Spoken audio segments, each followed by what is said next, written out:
Iran में 28वें दिन भी प्रदर्शन भी जारी है। यानी ईरान के जो अंदरूनी हालात है इसको लेकर ये बहुत बड़ी खबर। ये देखिए, प्रदर्शन में अभी तक की खबर यह है कि 5459 लोगों की मौत हो गई है, 40,887 से ज्यादा गिरफ्तारियां हो गई हैं। तो सवाल है कि क्या इन्हीं हालातों का फायदा वक्त रहते अमेरिका और इजराइल उठा लेना चाहते हैं?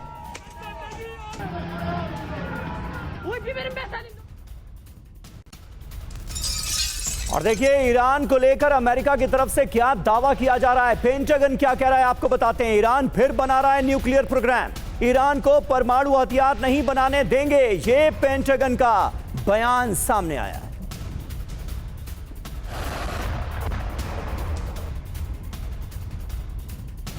तो देखिए ईरान को लेकर पेंटागन की रिपोर्ट में दावा किया गया है, एक बार फिर ईरान के परमाणु कार्यक्रम पर निशाना साधना शुरू कर दिया है अमेरिका ने। तो क्या जंग के लिए बहाने ढूंढे जा रहे हैं? ईरान फिर बना रहा है न्यूक्लियर प्रोग्राम, यह कहा है पेंटागन ने। ईरान को किसी भी हाल में परमाणु हथियार बनाने नहीं देंगे, ये बोला गया है।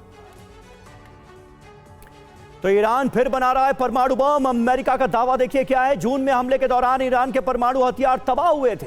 यूएस ने ईरान पर किया था बंकर बस्टर बमों का इस्तेमाल, लेकिन इसकी हकीकत क्या है? हकीकत दुनिया जानती है। हमले के बाद भी ईरान का न्यूक्लियर प्रोग्राम जारी रहा। ईरान फिर से बना रहा है विध्वंसक परमाणु हथियार।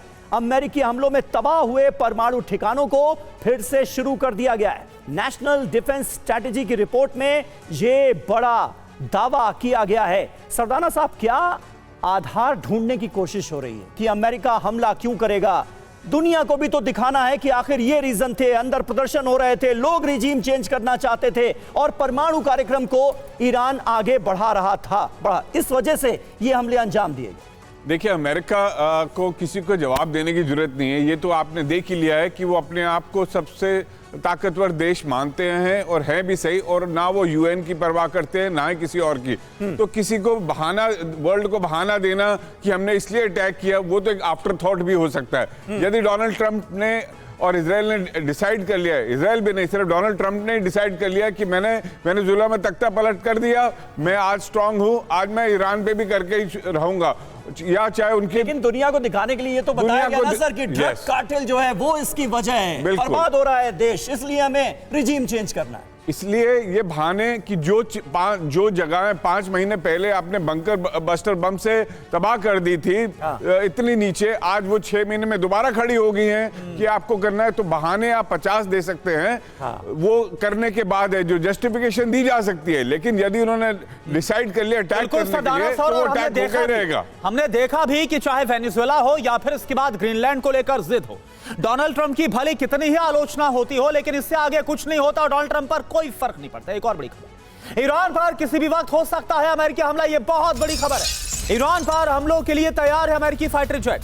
मिडिल ईस्ट में अमेरिका के C-17 विमान एक्टिव हो गए।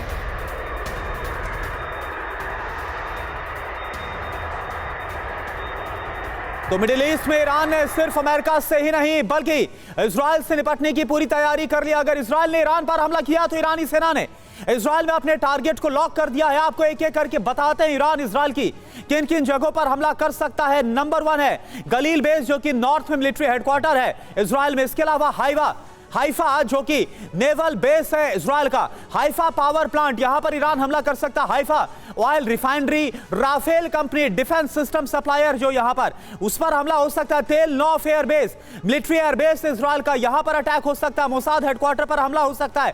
कारिया बेस पर जो कि आर्मी और नेवी का हेडक्वार्टर है, वहां पर हमला हो सकता है। बेन गुरियन एयरपोर्ट पर हमला, और इसके अलावा इजराइल की रिसर्च फैसिलिटी पर हमला हो सकता है।